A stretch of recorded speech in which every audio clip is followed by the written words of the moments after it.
শুভেচ্ছা আমন্ত্রণ দেই জনপদ লাইভে। সঙ্গে আছি আমি ইশরাত জাহান মনি।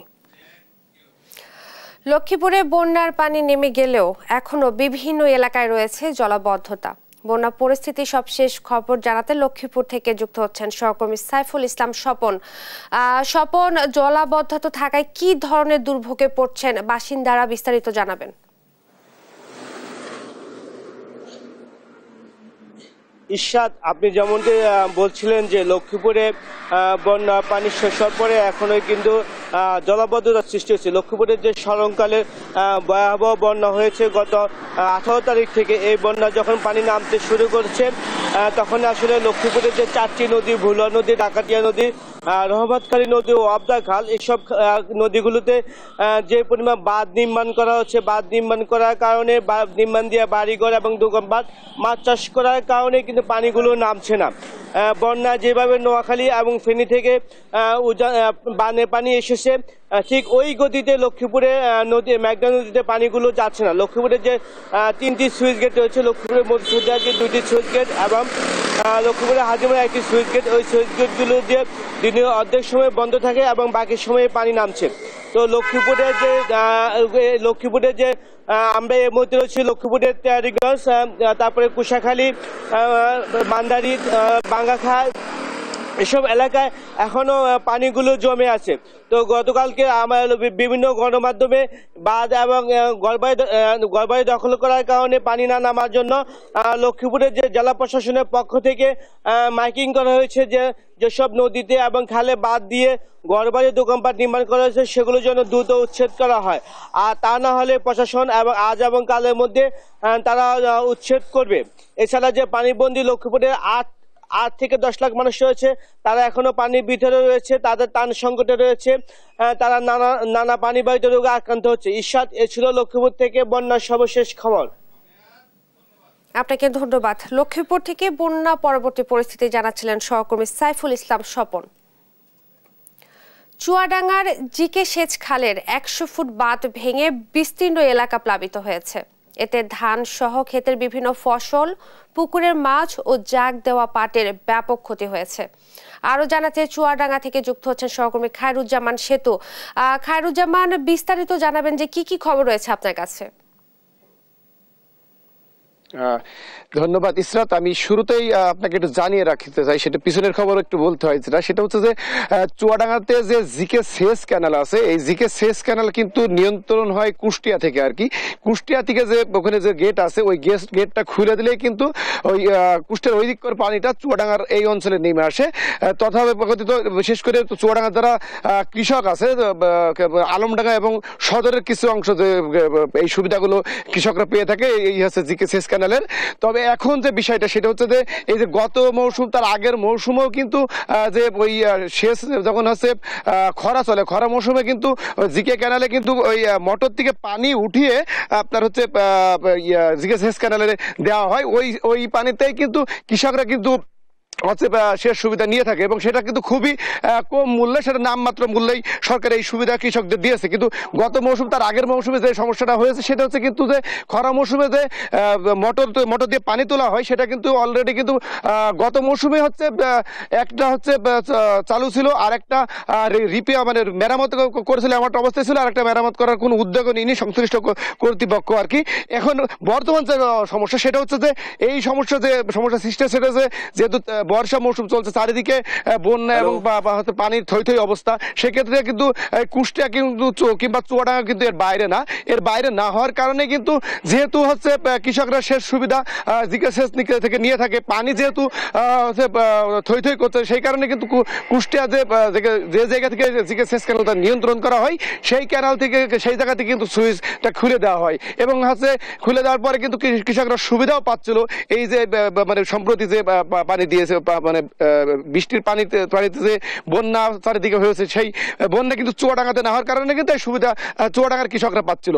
এখন যেটা হচ্ছে সেটা হচ্ছে যে আলমডাঙ্গার যে কেদারনগর যে স্থান, ওই কেদারনগর স্থানে নামক স্থানে কিন্তু যে জিকে চ্যানেলের একটা বাঁধ ভেঙে যায়। এই বাঁধ ভেঙে যাওয়ার কারণে কিন্তু কেদারনগর, খেজুরা, পুয়ামারির কিছু অংশ জমি প্লাবিত হয় এবং সেটা কিন্তু প্রায় 1-1.5 হাজার হেক্টর জমি আনুমানিক আর কি বেসরকারিভাবে জানা গেছে। গেছে। তবে এখন আসার খবর আছে এটাতে ওই যে জিকে চ্যানেলে কুষ্টিয়া থেকে যে জিকে সেচ ক্যানালটা নিয়ন্ত্রণ করা হয় ওই জায়গা থেকে কিন্তু পানি বন্ধ করা আছে, কিন্তু তারপরেও কিন্তু পানি কিন্তু যেটা যে পানিগুলো ধাবিত হয়ে গেছে ফসলের দিকে সেইগুলো কিন্তু আছেই। অর্থাৎ সুতরাং কিন্তু মানে বৃষ্টির পানি যদি হয় কিংবা যদি এই পানি যদি কোনো প্রকার পয় নিষ্কাশন কিংবা না শুকিয়ে থাকে তাহলে কিন্তু যে ক্ষতি হচ্ছে ফসলি জমিতে হয়েছে, যেমন ধান সহ সবজি আর কি বেশি ক্ষতিগ্রস্ত হয়েছে, এবং এইটা যদি এই পানিতে নিমজ্জিত থাকে সেক্ষেত্রে কিন্তু আরো হচ্ছে বেশি ক্ষতির সম্মুখীন হবে বলে কৃষকরা আমাকে জানিয়েছে। শুধু তাই নাই, এই যে বাঁধ ভাঙার ফলে যে স্রোত ছিল স্রোতে কিন্তু কৃষকদের পাটের জাকও ভেসে যায়। এই পাটের জাক কিন্তু হচ্ছে আপনাকে যদি পাটের জাক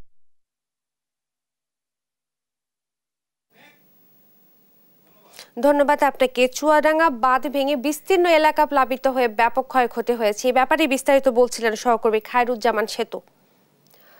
আওয়ামী লীগের সভাপতি মণ্ডলীর সদস্য ও সাবেক মন্ত্রী শাহজাহান খানকে রাজধানীর ধানমন্ডি থেকে গ্রেফতার করেছে ঢাকা মহানগর গোয়েন্দা পুলিশ। গ্রেফতারের পর মধ্যরাতে সাবেক মন্ত্রীকে ডিবি কার্যালয়ে নিয়ে আসা হয়। এ নিয়ে আরও জানাতে মিন্টু রোড থেকে যুক্ত হচ্ছেন সহকর্মী মাজহারুল ইসলাম। মাজহার, শাহজাহান খানকে কি জিজ্ঞাসাবাদ করছেন কিনা ডিবির কর্মকর্তারা, আর আজ তাকে কখন আদালতে তোলা হতে পারে, বিস্তারিত জানাবেন। জি, আপনাকে ধন্যবাদ। আপনি যেমনটা বলছিলেন যে গতকাল রাতেই ধানমন্ডির একটি বাসা থেকে আওয়ামী লীগের প্রেসিডিয়াম সদস্য এবং সাবেক মন্ত্রী শাহজাহান খানকে কিন্তু গ্রেফতার করা হয়। আপনি জানেন যে এই মুহূর্তে তাকে মূলত ডিবি কার্যালয়ে রাখা হয়েছে এবং ডিবি কার্যালয়ে এখনো পর্যন্ত তাকে সে অর্থে জিজ্ঞাসাবাদ শুরু হয়নি। আমরা যতটুকু জানতে পেরেছি যে বেলা অর্থাৎ আজকে নামাজের পর, জুমার নামাজের পর সাবেক এই মন্ত্রীকে নিম্ন আদালতে তোলা হবে এবং আদালতে তুলে তাকে হয়তোবা রিমান্ডের আবেদন করা হবে এবং কয়দিনের রিমান্ড আবেদন পড়বে ডিবির পক্ষ থেকে এখনো সেই বিষয়ে কিছু জানানো হয়নি। তবে তারা যেটি বলছেন যে তারা তাকে রিমান্ডের জন্য আদালতে তুলবেন এবং আদালত যে কয়দিনের জন্য রিমান্ড দেয় তখনই কিন্তু তাকে জিজ্ঞাসাবাদ করবে। আপনি জানেন সাবেক মন্ত্রী শাহজাহান খানের বিরুদ্ধে কিন্তু অনেকগুলো অভিযোগ রয়েছে, তাকে ইতিমধ্যে তার বিরুদ্ধে অনেকগুলো মামলাও হয়েছে। তবে যে মামলায় তাকে গ্রেফতার দেখানো হয়েছে সেটি হচ্ছে ধানমন্ডি থানায় তার বিরুদ্ধে একটি হত্যা মামলা করা হয়েছে। সেই হত্যা মামলায় মূলত তাকে গ্রেফতার দেখানো হয়েছে। ইতিমধ্যেই কিন্তু শাহজাহান খানের নামে রাজধানী ঢাকায় এবং তার সংসদীয় আসন মাদারীপুর সেখানেও কিন্তু তার বিরুদ্ধে মামলা হয়েছে এবং আপনি জানেন যে শাহজাহান খান মাদারীপুর 2 আসনের সংসদ সদস্য এবং তিনি 8 বারের নির্বাচিত সংসদ সদস্য এবং তিনি কিন্তু তার আরো একটি পরিচয় রয়েছে যে তিনি কিন্তু শ্রমিক ফেডারেশনের কার্যকরী সভাপতি দীর্ঘদিন থেকে আছেন এবং তার বিরুদ্ধে কিন্তু নানা অভিযোগ আছে তিনি শ্রমিকদেরকে ব্যবহার করে নানা সময় বিভিন্ন ধরনের অপকর্ম লিপ্ত হতেন এবং একই সাথে আপনি জানেন যে 2018 সালে যে নির্বাচন হয়েছিল সেই নির্বাচনের পরে কিন্তু তিনি নৌ পরিবহন মন্ত্রী হয়েছিলেন এবং তিনি 2 দফায় নৌ পরিবহন মন্ত্রী ছিলেন এবং তার মন্ত্রিত্ব থাকাকালীন সময় তিনি তার বিরুদ্ধে অভিযোগ আছে যে নৌ খাতকে যিনি সবচেয়ে বেশি অনিয়ম করেছেন, যিনি নৌ খাতকে এক প্রকার ধ্বংস করেছেন, সেখানে কিন্তু শাহজাহান খানের বিরুদ্ধে ক্ষমতায় থাকাকালীন সময় তার বিরুদ্ধে অভিযোগ ছিল। এবং আপনাকে বলে রাখে 2018 সালে যে সড়ক আন্দোলন হয়েছিল শিক্ষার্থীদের উপর হামলার বিষয়ে কিন্তু তখনও তার বিরুদ্ধে অভিযোগ হয়েছিল যে কোমলমতি শিক্ষার্থীদের উপর যার নির্দেশে হামলা হয়েছিল সেটি কিন্তু শাহজাহান খান। এবং একই সাথে তার বিরুদ্ধে এই সড়কের যত অব্যবস্থাপনা এবং 2018 সালে যখন সরকার সড়ক আইন পাশ করলো এবং সেই আইনে যখন নানা ধরনের বিধিনিষেধ বা আইন করা হলো যাতে করে যারা ড্রাইভার বা যারা শ্রমিক আছেন বিশেষ করে পরিবহন খাতে তারা যেন স্বেচ্ছাচারিতা করতে না পারেন, শিক্ষার্থীদের দাবির সাথে সমন্বয় করে তখনও কিন্তু সরকার একটা ভালো উদ্যোগ নিয়েছিল, কিন্তু সেই উদ্যোগে যিনি প্রধান বাধা হয়ে দাঁড়িয়েছিলেন সেখানে কিন্তু শাহজাহান খানের নাম এসেছে। এবং এই আন্দোলন আপনি জানেন যে তিনি মুক্তিযুদ্ধকে ব্যবহার করে নানা ধরনের বিতর্কিত মন্তব্য করতেন এবং বিশেষ করে তার বিরুদ্ধে যে অভিযোগ আছে মুক্তিযোদ্ধাদেরকেও তিনি নানাভাবে হয়রানি করতেন এবং তাদের কাছ থেকে টাকা পয়সা নিয়ে সার্টিফিকেট দিতেন, এমন অভিযোগও কিন্তু তার বিরুদ্ধে আছে। অর্থাৎ সব মিলিয়ে আওয়ামী লীগের এই জ্যেষ্ঠ সদস্যের বিরুদ্ধে কিন্তু অনেক অভিযোগ রয়েছে। তবে আন্দোলন দমনকালীন সময় যখন এই বৈষম্য বিরোধী ছাত্র আন্দোলনের ব্যানারে যখন আন্দোলন হয় সেই আন্দোলন দমনে কিন্তু শাহজাহান খানের নাম এসছে এবং তিনি বলছেন তার নির্দেশে শ্রমিকরা অনেক জায়গায় সাধারণ শিক্ষার্থীদের উপর হামলা করেছেন। এবং আমি যদি আপনাকে বলি 2018 সালে যে সড়ক আন্দোলন হয়েছিল সেখানে কিন্তু দফায় দফায় শাহজাহান খানের নির্দেশে সাধারণ শিক্ষার্থীদের উপর হামলা হয়েছিল। সব মিলিয়ে শাহজাহান খানের বিরুদ্ধে ইতিমধ্যে অনেকগুলো মামলা হয়েছে। তবে গতকাল রাতে গ্রেফতারের পর কিন্তু তাকে ধানমন্ডি থানার যে হত্যা মামলা সেই মামলায় কিন্তু তাকে গ্রেফতার দেখানো হয়েছে এবং এই মামলায় তাকে নামাজের পর অর্থাৎ দুপুরের পর তাকে নিম্ন আদালতে তোলা হবে। তখন হয়তোবা পুলিশ জিজ্ঞাসাবাদের জন্য রিমান্ড চাইবে, আদালত রিমান্ড মঞ্জুর করলে হয়তোবা তার কাছ থেকে জিজ্ঞাসাবাদ করে হয়তোবা আরো তথ্য জানতে পারবে, এমনটাই কিন্তু আমরা জানতে পেরেছি। এই ছিল ডিবি কার্যালয় থেকে শাহজাহান খান সম্পর্কিত আমার কাছে সর্বশেষ তথ্য। আপনাকে ধন্যবাদ। আওয়ামী লীগের সভাপতি মণ্ডলীর সদস্য সাবেক মন্ত্রী শাহজাহান খানকে রাজধানী ধানমন্ডি থেকে গ্রেফতার করেছে ঢাকা মহানগর গোয়েন্দা পুলিশ। এই ব্যাপারে বিস্তারিত বলছিলেন মাজহারুল ইসলাম। ইনকিলাব মঞ্চের আয়োজনে ত্রিপুরার ডুম্বুরবাদ অভিমুখে শাহবাগ থেকে শুরু হয়েছে লং মার্চ। এই মুহূর্তে তাদের সাথে আছেন সহকর্মী মাইনুদ্দিন আরিফ, যাত্রাবাড়ি থেকে যুক্ত হচ্ছেন তিনি। আরিফ, লং মার্চ থেকে কি কি দাবি জানানো হবে আর কি কি খবর রয়েছে সব মিলিয়ে জানাবেন।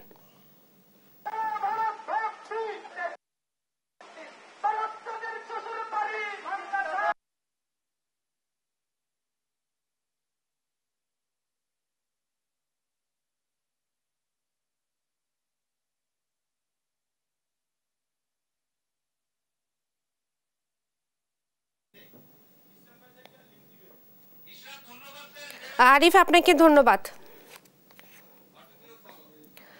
ছুটির দিনে রাজধানীর বাজারের খোঁজ খবর রাখছেন সহকর্মী ইফতেখার রেজা। এই মুহূর্তে তিনি আছেন কাউরান বাজারে এবং আমাদেরকে জানাবেন তিনি।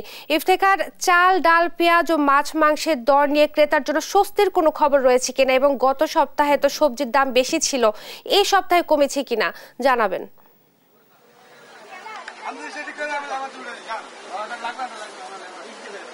ধন্যবাদ। সাপ্তাহিক ছুটির দিনে কারওয়ান বাজারে যে পরিমাণ প্রত্যেক সপ্তাহে ভিড় থাকে সেটির ব্যতিক্রম আজকেও ঘটেনি, বরং অন্যান্য সপ্তাহের তুলনায় আজকে কারওয়ান বাজারে ক্রেতা সাধারণের ভিড় অনেকটাই বেশি এবং চোখে পড়ার মতো বলেই আমরা লক্ষ্য করছি। এ সপ্তাহে এসে যে যদি মুরগির দামের কথা বলি, 5 টাকা কেজি প্রতি ব্রয়লার মুরগি বেড়ে দাম হয়েছে 170 টাকা। গত সপ্তাহে যেটি বিক্রি হয়েছে 165 করে কারওয়ান বাজারে, এবং সোনালী মুরগি বিক্রি হচ্ছে 240 থেকে 250 টাকা, যেটি মাসখানেক আগেও বিক্রি হয়েছে 330-320 টাকা প্রতি কেজি। তবে গরু এবং খাসির মাংস আগের দামে রয়েছে। গরু বিক্রি হচ্ছে 750 টাকায় এবং খাসির মাংস কিছুদিন যাবতীয় কম, সে দামটি ধরে রেখেছে 100 টাকা কমে 1100 টাকায় খাসির মাংস, এবং ছাগলের মাংস বিক্রি হচ্ছে মূলত 950 টাকায়। তবে চালের দামটা, চিকন চাল যেটি রয়েছে সেই চিকন চালের দাম আগের মতোই রয়েছে, 68 থেকে 70 টাকায় বিক্রি হচ্ছে মিনিকেট, এবং নাজির চাল বিক্রি হচ্ছে 74 থেকে 76 টাকায়। এবং তবে আটাশ চালের দাম কিছুটা বেড়েছে, কেজি প্রতি 2 থেকে 3 টাকা বেড়ে 56 থেকে 57 টাকা পর্যন্ত বিক্রি হচ্ছে আটাশ চাল। আটাশ চালটি নিয়ে মূলত ক্রেতারা কিছুটা অস্বস্তি দেখাচ্ছেন যে মোটা চালের দাম এতটা বেশি হওয়ার কথা নয়, তারপর কেন হচ্ছে, এবং এটির যে নিয়ন্ত্রণ, সেই নিয়ন্ত্রণটি মূলত তারা চাচ্ছেন যে মোটা চালের দামের যে নিয়ন্ত্রণ সেটি থাকুক। এবং আমি আপনাকে জানিয়ে রাখতে চাই যে এ সপ্তাহে এসে ইলিশ মাছ বিক্রি হচ্ছে, 1 কেজি ইলিশ মাছ বিক্রি হচ্ছে 1500 টাকা প্রতি কেজি, এবং 1 কেজির নিচে যেগুলোর ওজন রয়েছে সেগুলো 1400 টাকা, এবং 1 কেজির উপরে 1 কেজি 200, 300, 400 গ্রাম যে ইলিশ মাছগুলো রয়েছে বাজারে, সে মাছগুলো বিক্রি হচ্ছে 1600 টাকা প্রতি কেজি। এবং মুদি বাজারের যদি আমি তথ্য দিই তাহলে দেখা যাবে যে চিনির দাম খোলা চিনি 130 টাকা কেজি, এবং প্যাকেট চিনি যেটি রয়েছে সেটি 135 টাকা প্রতি কেজি। তার সাথে সয়াবিন তেল বিক্রি হচ্ছে 770 থেকে 780 টাকা, এবং 770 থেকে 790 বা 810 টাকা পর্যন্ত। এবং এর সাথে আটা, 2 কেজির আটা বিক্রি হচ্ছে 100 টাকা প্রতি কেজি, এবং মসুর ডাল এবং খেসারি ডাল যেগুলো ছিল সেগুলো আগের দামে মূলত রয়েছে। তবে ছোলা বুটের দাম কেজি প্রতি বেড়েছে 5 টাকা করে, এবং বুটের যে ডাল, সে ডালের দামও বেড়েছে প্রতি কেজিতে 5 টাকা, 135 টাকা করে প্রতি কেজি বিক্রি হচ্ছে বুটের ডাল। তো এই ছিল কারওয়ান বাজার থেকে নিত্যপণ্যের সর্বশেষ তথ্য। নিত্যপণ্যের বাজার দর জানাতে চট্টগ্রাম থেকে একেএম নাজিম, নড়াইল থেকে শরীফুল ইসলাম ও নোয়াখালী থেকে যুক্ত হচ্ছেন সহকর্মী মাওলা সুজন। প্রথমেই যাচ্ছি নড়াইলে শরীফুল ইসলামের কাছে। শরীফুল, ছুটির দিনে চট্টগ্রামের নিত্যপণ্যের বাজার দর নিয়ে কি খবর রয়েছে আপনার কাছে, আমাদেরকে জানাবেন।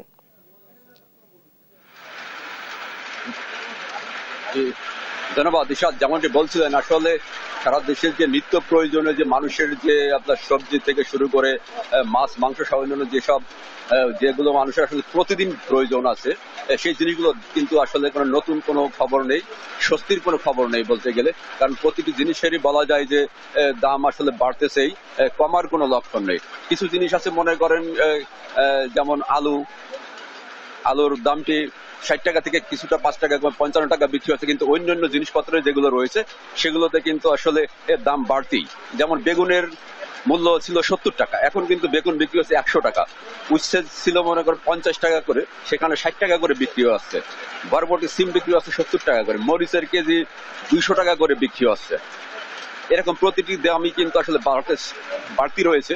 5 থেকে 10 টাকা, কোথাও কোথাও 30 টাকা পর্যন্ত প্রতি কেজিতে বৃদ্ধি পেয়েছে। যেমন পেঁয়াজের দাম 110 টাকা থেকে শুরু করে এখন কিন্তু বৃদ্ধি পেয়ে 120 টাকা পর্যন্ত বিক্রি হচ্ছে। রসুন, দেশি রসুন বিক্রি হচ্ছে আপনার 240 টাকা করে, এবং চায়না যে রসুনটি রয়েছে সেটি বিক্রি হয়েছে 220 টাকা করে পর্যন্ত বিক্রি হচ্ছে। এরকম প্রতিটি দ্রব্যমূল্যের কিন্তু আসলে দাম বৃদ্ধি পেয়েই যাচ্ছে প্রতিনিয়তই। সেক্ষেত্রে গরুর মাংসটা কিছুটা স্বস্তি রয়েছে, সেক্ষেত্রে 700 টাকা করে বিক্রি হচ্ছে। খাসির মাংস স্থিতিশীলই আছে, 1000 টাকা করে বিক্রি হচ্ছে। পোল্ট্রি মুরগি বিক্রি হচ্ছে 165 টাকা করে কেজি, সোনালী 230 টাকা করে। দেশি মুরগি কিন্তু এখন 470 টাকা করে বিক্রি হচ্ছে, আর লেয়ার মুরগি বিক্রি হচ্ছে প্রতি কেজি 330 টাকা করে। এভাবেই এই দ্রব্যমূল্যের কিন্তু আসলে দাম প্রতিনিয়ত বৃদ্ধি পেয়ে যাচ্ছে। আমরা এই বিষয়ে একটু কথা বলতে একজন এ বিষয়ে আমরা আসলে একজন ক্রেতার সঙ্গে একটু কথা বলে আসলে নিত্যপ্রয়োজনীয় দ্রব্যমূল্য দাম একটু বাড়তি, সবকিছুর দাম একটু বাড়তেই আছে। মাছের দামও মোটামুটি খারাপ না, কিন্তু সবজির দাম এই বৃষ্টির কারণে একটু বেড়ে গেছে মনে হয়। জি, আসলে একজন ক্রেতার সঙ্গে আমরা কথা বলছিলাম যে আসলে দাম কিন্তু প্রতিনিয়ত বৃদ্ধি পাচ্ছে, তারা কিন্তু ক্রেতারা স্বস্তি প্রয়োজনীয় দ্রব্যমূল্য কিনতে। তো এই ছিল নড়াইল থেকে সর্বশেষ নিত্য প্রয়োজনীয় দ্রব্যমূল্যের বিষয়ে। ধন্যবাদ আপনাকে। নিত্য পণ্যের বাজার দর জানতে চলে যাব নোয়াখালী মাওলা সুজনের কাছে। সুজন, নিত্য পণ্যের বাজার দর কেমন দেখছেন? দাম কমেছে নাকি বেড়েছে, বিস্তারিত জানাবেন। ইশরাত, বলছিলাম নোয়াখালী বাজার পরিস্থিতির কথা। বন্যা এবং বন্যা পরবর্তীতে নোয়াখালী বাজার আসলে একটা অস্থিরতা বিরাজ করছে। তো কারণ হিসাবে যেটি জানা গেছে, মাছের বাজার খুবই অস্থিরতার মধ্যে রয়েছে। কারণ হিসাবে মাছ ব্যবসায়ীরা বলছে নোয়াখালীর যে স্থানীয় বাজারে যে মাছ আছে, যেটি মাছের ঘেরগুলো, মাছের খামারগুলো সম্পূর্ণ পানিতে তলিয়ে যাওয়ায় এবং মাছগুলো ভেসে যাওয়ায় আসলে একটি যে মাছের বাজারে একটা সংকুলান রয়েছে। স্থানীয়ভাবে পর্যাপ্ত মাছ না থাকায় এবং যশোর, সাতক্ষীরা সহ অন্যান্য জেলা থেকে যেসব মাছ আসার কথা সেসব মাছ না আসায় বাজারে মাছের একটি সংকট রয়েছে বলে তারা বলছেন। কিন্তু ক্রেতারা বলছেন যে বাজারে পর্যাপ্ত মাছ থাকার কারণেও কিন্তু বিক্রেতারা মাছের দাম অতিরিক্ত রাখছেন। একই সাথে যদি মুরগির বাজার কিছুটা স্থিরতা থাকলেও কিন্তু মুদি পণ্যে একটি অস্থিরতা বিরাজ করছে বলে জানিয়েছেন ক্রেতারা।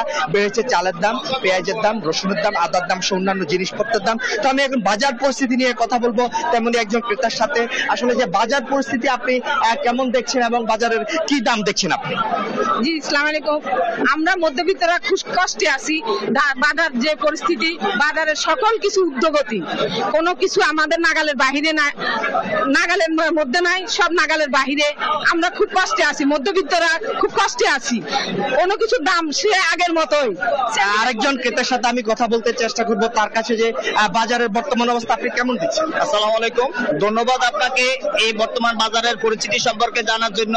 আসলে আমরা যারা মধ্যবিত্ত আছি, আমরা বাজারে এসে প্রতিনিয়ত আমাদের বাজেটের সাথে বাজারে এসে হিমশিম খাচ্ছি। প্রত্যেকটা দ্রব্যমূল্যের দাম ঊর্ধ্বগতিতে। এই সিন্ডিকেট এখনোই পূর্বের মতো বহাল রয়েছে। তাই আমরা সরকারের কাছে সদবিনীয় অনুরোধ করতেছি এই সিন্ডিকেটটা নিয়ন্ত্রণ করে আমাদের যারা আমরা মধ্যবিত্ত আছি তাদেরকে বাজার দ্রব্যমূল্যকে একটু সহনীয় রাখার জন্য। ধন্যবাদ সবাইকে। তিনি কয়েকজন ক্রেতা জানাচ্ছিলেন যে বাজার পরিস্থিতির কথা, যে একজন তারা বাজার সিন্ডিকেটের কথা বলেছেন, বাজার মনিটরিং দাবি জানিয়েছেন। এ হচ্ছে নোয়াখালী থেকে বন্যা পরবর্তী বাজার পরিস্থিতি নিয়ে আমাদের সর্বশেষ। ইশরাত, আপনাকে ধন্যবাদ। নোয়াখালী থেকে বাজার পরিস্থিতি জানাচ্ছিলেন সহকর্মী মাওলা সুজন। আবারও বাজারের খবর। বেড়েছে চালের দাম। এ নিয়ে আরো জানাতে বগুড়া থেকে যুক্ত হচ্ছেন সহকর্মী সঞ্জু রায়। সঞ্জু, চালের দাম হঠাৎ করে কেন বাড়ছে জানতে পেরেছেন কিনা আমাদেরকে জানাবেন। ইশরাত, হঠাৎ করে কিন্তু বেড়েছে সব ধরনের মোটা চালের দাম। আপনি জানেন যে ফেনী সহ দক্ষিণ অঞ্চলে কিন্তু যে বন্যাটি হয়েছে সেই বন্যায় কিন্তু ত্রাণ কার্যক্রমের জন্য মোটা চালের চাহিদা কিন্তু বেড়েছে এবং সেই মোটা চাল কিন্তু অনেকাংশের চাহিদা পূরণ হয়েছে এই উত্তরবঙ্গ থেকে এবং গেল কয়েক সপ্তাহের ব্যবধানে হঠাৎ করে কিন্তু মোটা চালের কেজিতে 4 থেকে 6 টাকা কেজি বেড়েছে। যে 29 চাল বিক্রি হতো 52 টাকা করে সেটি কিন্তু 4 টাকা কেজিতে বেড়ে এখন বিক্রি হচ্ছে 56 টাকা। 28 চাল 56 টাকা থেকে হয়েছে 58 এবং 60 টাকায়। তবে মোটা চালের দাম বাড়ার কারণে সংকট না থাকার পরেও কিন্তু প্রভাব পড়েছে চিকন চালের বাজারেও। বর্তমান বাজারে কাটারি চাল যেটি খুচরা বাজারে বিক্রি হচ্ছে 70 টাকা, তবে পাইকারিতে কিন্তু তা 68 টাকাতেও মিলছে। ব্যবসায়ীরা যেটি বলছে যে এবারের মৌসুমে কিন্তু শুরু থেকেই ধানের দাম বেশি ছিল, ধানের বাজার বেশি থাকার কারণে এবার কিন্তু শুরু থেকেই বেশি ছিল চালের দাম এবং চালের বাজার নিয়ন্ত্রণের জন্য তাদের যেটি বক্তব্য যে তারা যদি অল্প দামে মিল মালিকদের কাছ থেকে চাল কিনতে পারে তাহলে কিন্তু অটোমেটিক্যালি এই খুচরা বাজারে চালের দাম কমে আসবে, যা কিন্তু এখন এই সরকারের কাছেই তারা প্রত্যাশা করছে। আমরা একটু সরাসরি কথা বলবো এই রাজাবাজার ব্যবসায়ী মালিক সমিতির সাধারণ সম্পাদক পরিমল প্রসাদ রাজের সাথে যে চালের বাজারে অস্থিরতা কেন এবং বাজার মনিটরিং এ আপনারা কি ব্যবস্থা নিচ্ছেন। ধন্যবাদ। আপনারা জানেন যে বন্যার কারণে পর্যাপ্ত পরিমাণে চাল, মোটা চালটা বেশি গিয়েছে। আমরা এখানে যারা মিলতে যেটা চাল নিয়েছে, আমাদের ব্যবসায়ী যারা আছে, আমার বাজারে যারা চালের ব্যবসায়ী আছে, তাদের সাথে আমরা আলোচনা করছি, কথা বলতেছি এবং আমরা মেমো চেক করতেছি যে আসলে কি দাম কিনছে বা কি দাম বিক্রি করতেছে। আমরা চেষ্টা করতেছি বাজার যেন স্থিতিশীল থাকে, বাজার যে কোনো আমরা মিল থেকে নিয়ে এসে আমার কোনো ব্যবসায়ী যেন বেশি দামে না বিক্রি করতে পারে সেটা আমরা সবসময় মনিটরিং করছি এবং বাজারে যেন খাদ্যদ্রব্য সরবরাহ সঠিকভাবে থাকে সেটাও আমরা নিশ্চিত করতেছি। আমরা চেষ্টা করবো যদি মিল থেকে যদি কম দামে কেনা যায় তাহলে আমার বাজারও দাম বাড়বে না, মিল থেকে দামটাকে কমাতে হবে। ধন্যবাদ আপনাকে। ইরশাদ, আপনি শুনছিলেন ব্যবসায়ী নেতার বক্তব্য। তবে ব্যবসায়ীদের একাংশ যেটি বলছেন যে চালের দাম কমানোর ক্ষেত্রে যদি নতুন মৌসুম এখন না আসা পর্যন্ত অপেক্ষা করতে হবে অথবা নতুন করে যদি চাল আমদানি না করা যায় তাহলে কিন্তু আপাতত ভোক্তাকে এই দামেই চাল কিনে খেতে হবে। তবে মোটা চালের যে দাম বাড়ানো হয়েছে তা সম্পূর্ণ মিল মালিক সিন্ডিকেটের নিজস্ব ভাবেই কিন্তু বাড়ানো, কারণ বগুড়া সহ আশেপাশের জেলাতে কিন্তু চালের বাজারে কোনো সংকট নেই এবং পর্যাপ্ত উৎপাদন কিন্তু হয়েছে এবারের মৌসুমে। ইরশাদ, বগুড়ার চালের বাজার থেকে দাম দর নিয়ে আমার কাছে আজকে এটি ছিল সর্বশেষ। আপনাকে ধন্যবাদ। বগুড়া থেকে চালের বাজার দর নিয়ে বলছিলেন সহকর্মী সঞ্জু রায়। কুমিল্লার 14 গ্রামে মাইক্রোবাসের পেছনে বাসের ধাক্কায় শিশু সহ নিহত 4 জন। আরো জানাতে কুমিল্লা থেকে যুক্ত হচ্ছেন সহকর্মী সুমন কবির। সুমন, নিহতদের পরিচয় জানা গেছে কিনা এবং দুর্ঘটনাটি কখন ঘটেছে বিস্তারিত জানাবেন। ইশরাত, আপনাকে আমি জানিয়ে রাখি আসলে সকাল ভোর 6টার দিকে আসলে মর্মান্তিক ঘটনাটা ঘটেছে কুমিল্লা 14 গ্রামের নানকটা ইউনিয়নের বাজারে। আপনি জানিয়ে রাখি কুমিল্লার সকাল ভোর 6টার দিকে যে ঘটনা রয়েছে স্টার লাইনের যে বাস আসলে এখানে যে মাইক্রোবাসটি ছিল সেই মাইক্রোবাসটি ধাক্কা দেওয়ার ফলে মহাসড়কে ছিটকে পড়ে যায়। তার ফলে আসলে এখানে 4 জন নিহত হয়। যে 4 জন নিহত তার নাম হচ্ছে লক্ষ্মীপুর গ্রামের মামুন বেগম ছিল 70 বছর, ছেলে সাইমন তার বয়স মাত্র 5 মাস। দ্বিতীয় বিদ্যালয়ের ঘটনাটা আসলে সেখানেই বেশি দাঁড়িয়েছে। তবে মাইক্রো চালক ফেনী সদর মাস্টারপাড়ার হাসান হাজারির ছেলে তার জানিয়ে রাখি তার স্বজনকে রয়েছে তার ভাই এখানে। আসলে আপনার কখন সম্মান আসলে আপনার পরিবারের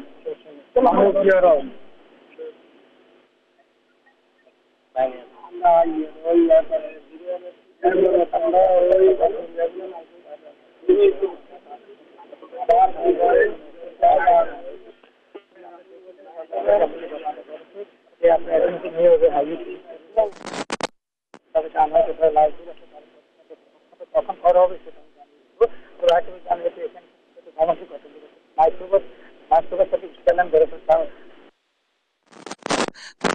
মানে ধাক্কা দিলে আসলে মহাসড়কে ছিটকে পড়ে যায়। এবং সেদিক থেকে যদি বলি এই মর্মান্তিক ঘটনাটি আসলে ঘটেছে কুমিল্লা মিয়ারবাদ হাইওয়ে। আপনি দেখতে পাচ্ছেন যে মাইক্রোবাসটাকে চাপা দেওয়া হয়েছে আসলে যে স্টার লাইনের মাধ্যমে। এই গাড়িটার মধ্যে আসলে তারা 5 জন ছিল এবং সেখানে 2 জন আহত অবস্থায় মেডিকেলে পাঠানো হয়েছে। একটা 5 মাসের একটা ছেলে ছিল সাইমন, যার বয়স মাত্র 5 মাস।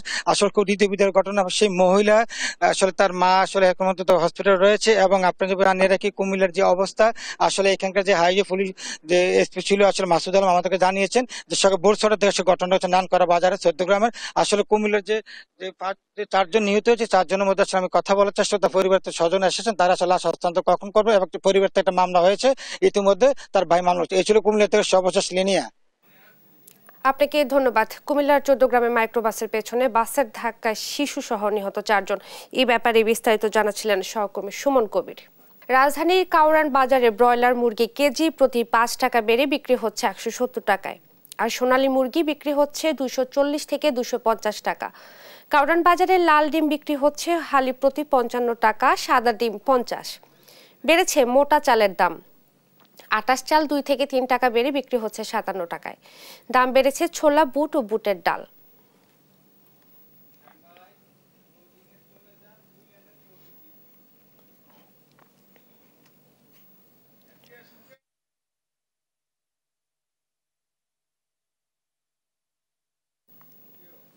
এই ছিল এখনকার দেশ জনপদ লাইভ। পরের বুলেটিন দেখার আমন্ত্রণ রইল। ধন্যবাদ সবাইকে।